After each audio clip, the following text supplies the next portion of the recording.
사실 제가 잘하는 게 뭘까를 되게 어릴 때 고민을 좀 많이 했습니다.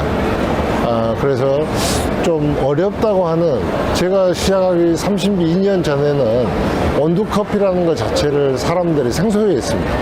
그래서 이제 남이 좀 어려워하는 것을 한번 해보자.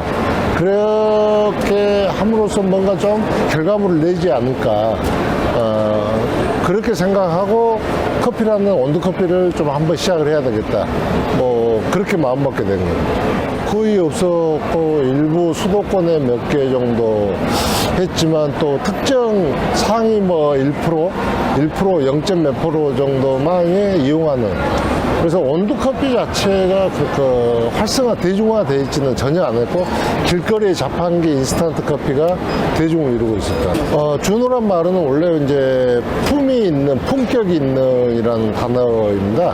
그래서 커피에 저희가 뭔가 품위를 좀 담아보고자, 또 품격을 담아보고자, 그래서 어떤 커피를 많은 분들을 만나면 실제로 커피는 향의 예술이다라고 이야기를 해요.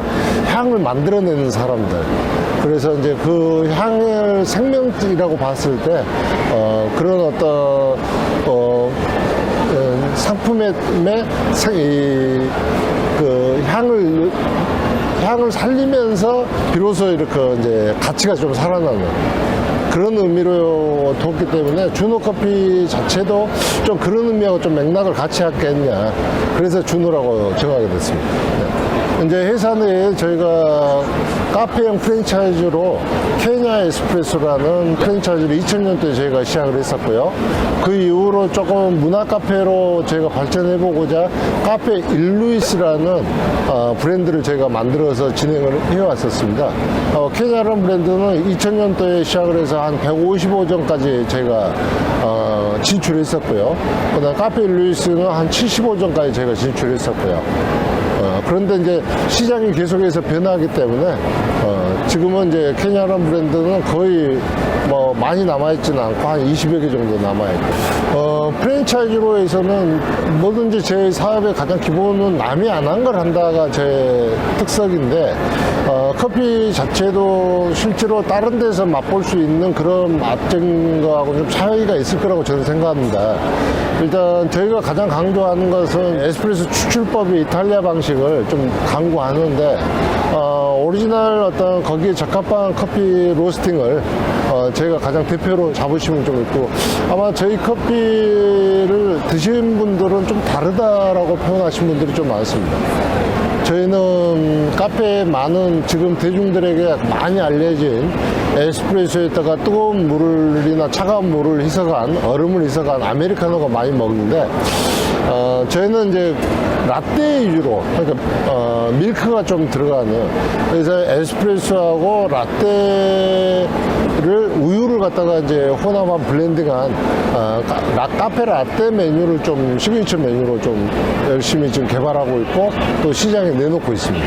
제가 커피를 공부할 때 처음에 저에게 커피를 이야기해 주시는 제 첫 번째 사부 되시는 분이, 선생님 되신 분이 지구가 온난화가 이루어지면서 인간들은 그 스트레스를 해소하기 위해서 또 가열 경쟁에 있다 보니까 해소하기 위해서 이 카페인이나 또 차갑고 달콤한 아이스크림을 인간들은 많이 의존하는 시대가 올 것이다.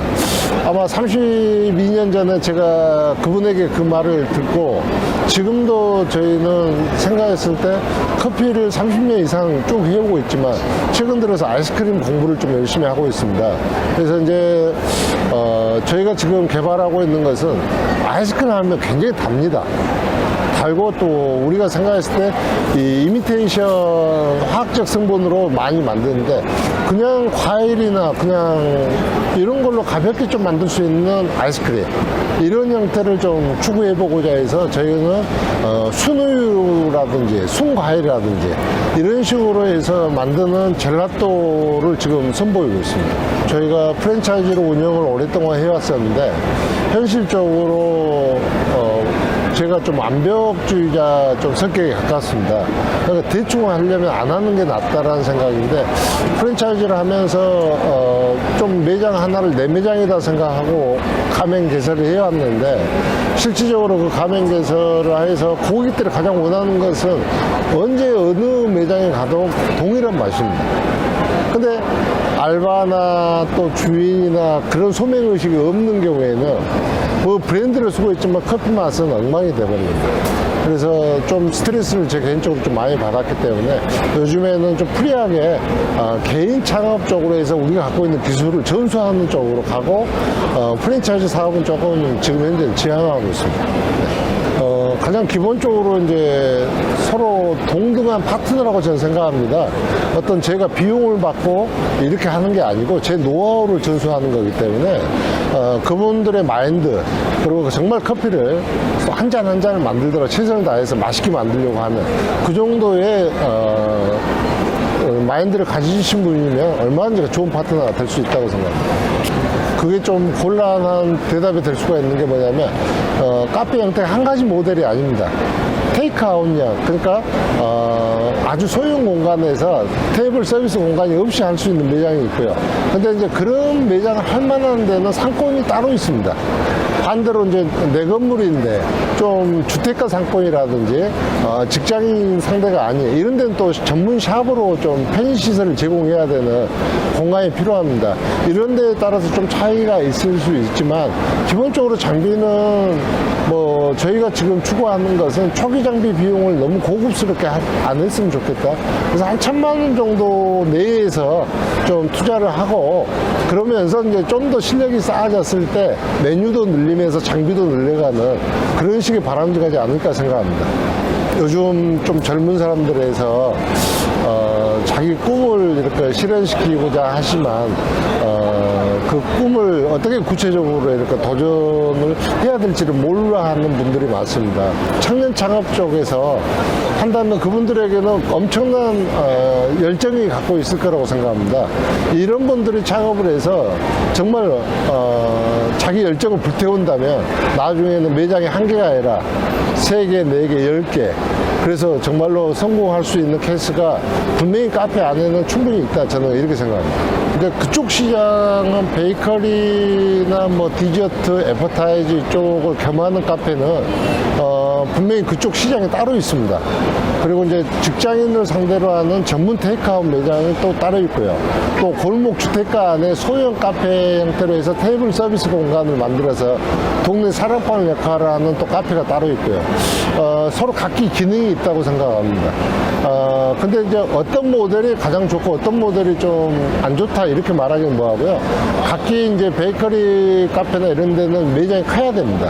그리고 주로 이제 도심권에서 좀 한적한 공간 이런 데서 주로 많이 이루어지고 있고요. 또 주택형 카페에서는 이제 휴게 공간이 좀 갖추어져야 되는 단점이 좀 있고요. 테이크아웃은 매장은 작지만 고객 유동성이 많은데 이런 어떤 특성이 있기 때문에 거기에 상권과 시장성을 잘 이해하고 거기에 적합한 모델을 선택하는 게 가장 바람직할 거라고 생각합니다. 뭐 창업을 하시는데 가장 첫 번째로 뭐 장사가 물론 어떻게 돼야 될지를 되게 모르고 열심히 하면 되겠지라는 막연한 생각을 합니다. 근데 이제 고객이 결론은 뭐냐면 커피 전문점에 왔을 때 많은 경쟁 점포들하고 경쟁을 하고 있는데 나만의 차별화된 메뉴와 특징을 갖고 있지 못하면 그 경쟁에서 이겨낼 수가 없습니다. 그래서 먼저 창업 전에 이런 내용들을 충분히 공부한 다음에 또 어느 정도 예측 목표를 설정해 놓고, 그리고 그 예측이 이루어지지 않을 때는 어떻게 위기 관리를 해 나갈 건가를 충분히 학습한 다음에 창업이 이루어졌으면 좋겠다는 생각을 합니다.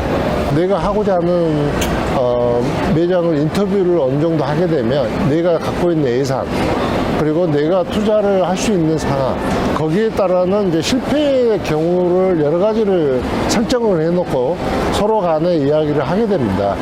그러면 이제 이 투자 대비한 예상 매출이라는 걸 우리가 꽂게 되고 거기서 이득을 내야 되는 구조를 이제 설명을 하게 되는데 어렵지 않습니다. 왜냐하면 이걸 너무 어렵게 수학 공식으로 풀지 않아도 충분히 기본적인 어떤 시뮬레이션만 돌려보면 내가 이 정도의 매출로 이 정도의 목표 매출을 이루어내면 이 정도의 소득이 나오겠다. 이게 사전에 다 가능합니다.